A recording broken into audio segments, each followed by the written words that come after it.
ဒီနန်းလေးရလာတယ်ဒီတရားကိုဖြတ်တဲ့ခါကျကဘလုံးကပုံမှန်မနေ့တိုင်းဖြတ်လာတယ်လမ်းမှာလေစာတင်ကြောင်းကနေတိုင်းတော့ဖြတ်လာတာတိကျသတိမထားမိဒါပြန်လမ်းဒီတရားဖြတ်တဲ့ခါကျရင်ရှိခင်းကမိုက်ဒီနေ့တော့နေထောက်ပါဗျာနေထောက်မှာပဲပြေးလို့ချွေးထွက်ပြီးတော့ဆင်ပြေတော့ဒီနေ့ပြန်နောက်ထပ်ဘောလုံးဝင်းရှာမတော့ထပ်ဖွင့်မှာနိုင်ငံခီးသွားတွေပုံများတော့ဘောလုံးဝင်းတွေထက်ဒီမှာဟိုတယ်တွေရေဘူးစန်းတွေအဲ့ဒါရပုံများတော့ဒီမှာဘောလုံးဝင်းတောင်တန်းသိမ့်မရှိဒီကနေဆက်သွားရင်တော့အိုရာဝါရမြို့မှာတော့မြို့ကန်ဘောလုံးအသင်းလည်းရှိတယ်တဲ့နာမည်ကြီးရလို့တော့ပြောပြီးတော့အဲ့မှာတော့ဘောလုံးဝင်းတွေအများကြီးပဲပေါ်တယ်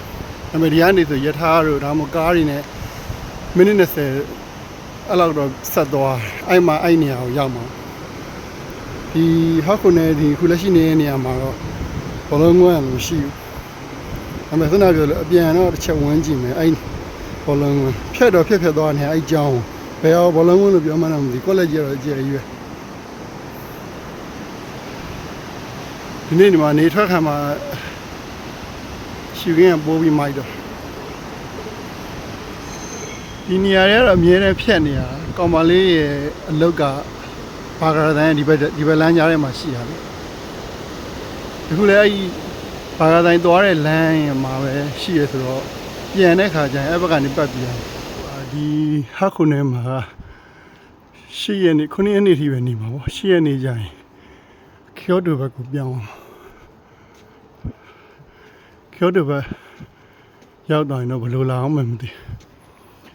ဒီဘက်ကတော့ဘောလုံးတွေသွားကန်မယ်ဆိုရင်တူကြိုတက်ကန်မကန်အဲဒီနေ့အိုရာဝါရာမှာသွားကန်ရမယ်လို့ပြောဒီလာအရင်လာထဲမှာလေတူကြိုကနေအဲ့လိုခေါ်ကန်တဲ့အကိုတွေရှိတယ်မကန်ပြဘူးဆိုတာဒီမှာရောက်ချင်းဒီဘက်ကအခြေအနေရောပြီးတော့ကျော်တူဘက်လည်းပြန်ပြောင်းမှာဆိုတော့ဘာမှမသိသေးတော့သွားမကန်ဖြစ်သေးပြီးတော့အိုဆာကာဘက်မှာလည်းအဲ့လိုနောက်လာအတွက်ဒီလာအတွက်အဲ့လိုမျိုးလာကန်မှုဖိတ်တဲ့လူတွေလည်းရှိတယ်သူတို့လည်းအဲ့လိုမျိုးပဲပေါ့ဟိုဘက်ကျော်တူမှာအခြေအနေဘာမှမသိရနဲ့လာကန်ပါမယ်ဆိုပြီးတော့အသေးချာကြီးပြောလို့မရသေးလို့လေဟိုဘက်ရောက်သွားလို့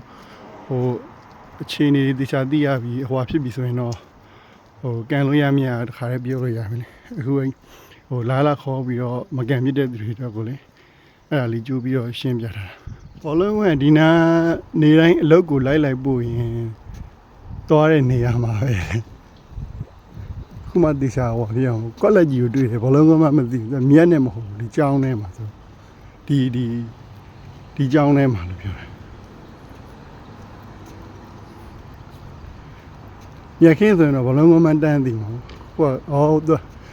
ဂိုးရိုင်တွေကဟိုမှာအပင်ချင်းမှာလှဲထားတယ်အဲ့ဒါဟိုဂိုးရိုင်မှာဒီလိုမျိုးကလေးကစားကအကြီးပေါ့ဟောဒီမှာလေဂိုးရိုင်တွေကအောက်မှာဒီလိုလှဲထားတာဒီကျောင်းပိတ်ထားလို့ဘလုံးကန်နိုင်ပါလေမတွေ့တော့ဒါဒီနေ့နေတိုင်းဖြတ်သွားနေရတာဒီနေရာလေအလုတ်လိုက်ဘူးဆိုတော့ဒီမှာဂိုးရိုင်တွေဒီအောက်မှာလှဲထားဒီကွန်းမရှိရလားဒီကွက်လက်ကြီးကနေတိုင်းတွေ့တယ်လေပုံမှန်အကြောင်းဝင်းကြီးပဲကလေးကစားကွင်းကြီးလိုပဲထင်တယ်ဘောလုံးကန်မှသူတို့ကဒီမှာ grind နေချမှာနေမှာအဲဒီမှာအဲ့လိုအပြင်မှာလိုကွင်းတွေထဲ indoor အနေနဲ့လိုဖူဆယ်ကွင်းတွေတိုက်တယ်မှာတော့ရှိမှာဒီကွင်းလည်းလာဆင်းလို့လည်းမရဘူးကြောင်းဝန်းဆိုတော့ဒီလက်8 ရက်နေ့ကျော်တူပြောင်းမှာကျော်တူပြောင်းပြီးကမှဘောလုံးပွဲဟိုဘက်အချိန်တည်းမှာဘောလုံးပွဲလိုက်ကန်မှာလာခေါ်ပြီးညီကိုအားလုံးကျေးဇူးတင်ပါတယ်နောက်ပိုင်းဟိုဘက်မှာအချိန်နေတခြားသိရပြီဆိုရင်တော့ပွဲလိုက်ကန်မှာ